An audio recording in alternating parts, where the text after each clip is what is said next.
मीरा, ओ मीरा, चल तो जल्दी से आटा गूंथ दे, मैं फटाफट रोटियां सेक दूंगी। नहीं माँ, मैं नहीं गूंथ पाऊंगी, मैंने मेहंदी लगा ली है हाथ पर। क्या? सुबह सुबह तू फिर मेहंदी लगाकर बैठ गई? बड़ी मक्कार है सच में, काम में मदद ना करनी पड़े इसलिए जब देखो मेहंदी लगाकर बैठ जाती है। चल जल्दी से हाथ धोकर आ मेरे पास, मुझे काम पर जाने के लिए देर हो रही है। माँ बस आज कर लो ना, देखो ना मैंने कितनी मेहनत से कितना सुंदर डिजाइन बनाया है। लेकिन जैसे ही उसकी नजर मीरा के हाथों पर पड़ती है, उसका गुस्सा पल भर में गायब हो जाता है। वो मीरा से कहती है, अरे वाह मीरा, तूने तो बड़ी सुंदर मेहंदी लगाई है। हाँ माँ, वो शांति दीदी ने मुझे एक किताब दी थी कल, उसमें बड़े सुंदर सुंदर डिजाइन बने हैं, बस उसी में से देखकर लगाई है मैंने। सुंदर है ना? हाँ बहुत सुंदर है। अरे लेकिन मुझे तो, ओफो, फिर लगा लिया ना तूने बातों में, पहले से ही देर हो रही है, ऊपर से तू भी मेहंदी लगाकर महारानी जैसे बैठ गई है। माँ तुम इतना परेशान क्यों होती हो? 1-2 घंटे में जब मेरी मेहंदी सूख जाएगी तो मैं घर के सारे काम कर दूंगी। मीरा की बात मानकर कावेरी काम पर चली जाती है। वो एक बड़ी सोसाइटी के घरों में काम करती थी और इसी काम से कावेरी और मीरा का गुजारा चलता था। कावेरी के पति की कई साल पहले एक सड़क हादसे में मौत हो गई थी। तब से कावेरी पर ही सारी जिम्मेदारी थी। मीरा भी घर के कामों में उसका पूरा हाथ बटाती थी। मीरा को मेहंदी लगाना बहुत पसंद था। उसने अपने घर के पीछे मेहंदी के कई सारे पौधे लगा रखे थे, जिनका वो बहुत ख्याल रखती थी। वो अपने हाथों से मेहंदी के पत्तों को पीसकर अपने हाथों में लगाने के लिए तैयार करती थी। फिर एक दिन, मीरा, हमें इस जगह पर थोड़ी मोड़ी खेती कर लेनी चाहिए। ये मेहंदी के पौधों से कुछ कमाई थोड़े ही हो रही है, खेती कर लेंगे तो कुछ पैसे ही बन जाएंगे। नहीं माँ, मेरे मेहंदी के पौधों को हाथ भी मत लगाना, बाजार से मेहंदी खरीदने के तो पैसे हैं नहीं हमारे पास, अब इन्हें तो रहने दो। ये कहते हुए मीरा की आंखों में आंसू थे। कावेरी उसके सिर पर हाथ रखते हुए कहती है, मीरा मैं जानती हूँ तुझे मेहंदी लगाना बहुत अच्छा लगता है, लेकिन बेटा अपनी हालत तो तुझे पता ही है ना, मैं कितनी मुश्किल से। माँ सब समझती हूँ मैं, जाओ कर लो जो करना है। इतना कहकर मीरा रोते हुए वहाँ से चली जाती है। कावेरी को उसके लिए बुरा लग रहा था। वो मीरा की मेहंदी के पौधों को कुछ नहीं करती। ऐसे ही कई दिन गुजर जाते हैं। ज्यादा काम करने की वजह से कावेरी की तबीयत खराब रहने लगी। वो बहुत जल्दी जल्दी बीमार पड़ने लगी। तो मीरा ने उससे कहा, माँ तुम रहने दो, तुम्हें बुखार है, रात भर सोई नहीं हो, मैं चली जाती हूँ काम पर। नहीं मीरा, तू कैसे? ना नहीं, मैं ठीक हूँ, मैं जाती हूँ।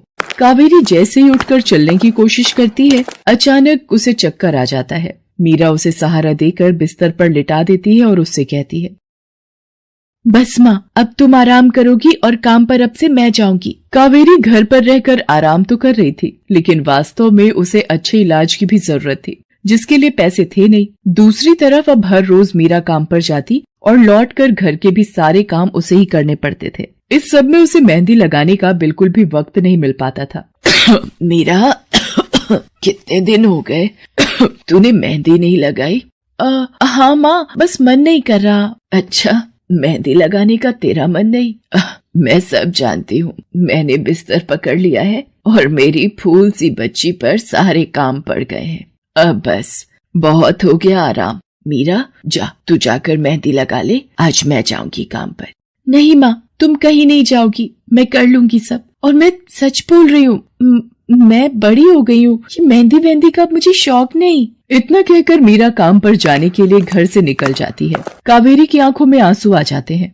मीरा सोसाइटी के कई घरों में काम करती थी। उन्हीं में से एक घर आरती का भी था। उसके घर पर तीज का त्योहार बड़े धूमधाम से मनाया जाता था। तीज की तैयारियों में मीरा भी मदद कर रही थी। इसी बीच, अरे ऐसे कैसे? मैंने सारे रिश्तेदारों को बुला लिया है, मेरी सारी फ्रेंड्स भी आने वाली हैं। मैं क्या कहूँगी उन्हें? फोन पर काफी देर बहस करने के बाद आरती फोन रख देती है। उन्हें उदास देखकर मीरा उससे पूछती है, क्या हुआ मैडम जी, आप कुछ परेशान लग रहे हो? हाँ मीरा, बड़ी मुसीबत हो गई। कल तीज का फंक्शन है, मैंने सबको मेहंदी लगवाने के लिए यहीं बुला लिया है और आखिरी मौके पर ये पार्लर वाली धोखा दे गई। कह रही है कल नहीं आ पाएगी। अब क्या होगा? इतनी जल्दी कौन तैयार होगा सबको मेहंदी लगाने के लिए?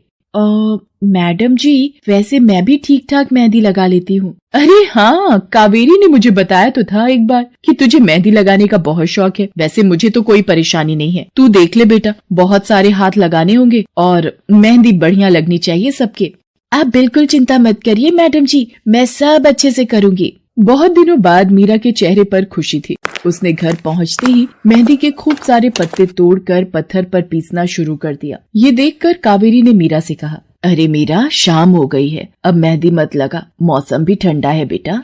ये मेहंदी मैं अपने लिए नहीं पीस रही माँ, वो 5वें फ्लोर वाली मैडम जी है ना, कल उनके यहाँ लगानी है। अच्छा बेटा, पर ध्यान से बेटा, वो बड़े लोग हैं, कोई गलती ना हो जाए। माँ तुम बिल्कुल चिंता मत करो, मेहंदी लगाने में मुझसे कभी कोई गलती हो ही नहीं सकती। मीरा खूब सारी मेहंदी तैयार करके अगले दिन आरती के घर पहुंच जाती है। वो अपनी मेहंदी को कोन में भरने लगती है कि तभी आरती की एक फ्रेंड आरती से, आरती ये किसे बुला लिया तुमने? मैंने जिस पार्लर का नंबर दिया था तुम्हें, उससे बात नहीं हुई क्या? हुई तो थी, लेकिन उसने आखिरी वक्त पर मना कर दिया। तुम बिल्कुल चिंता मत करो, ये मीरा है, मेरी हाउसमेड है ना कावेरी, ये उसी की बेटी है, बहुत अच्छी मेहंदी लगाती है ये।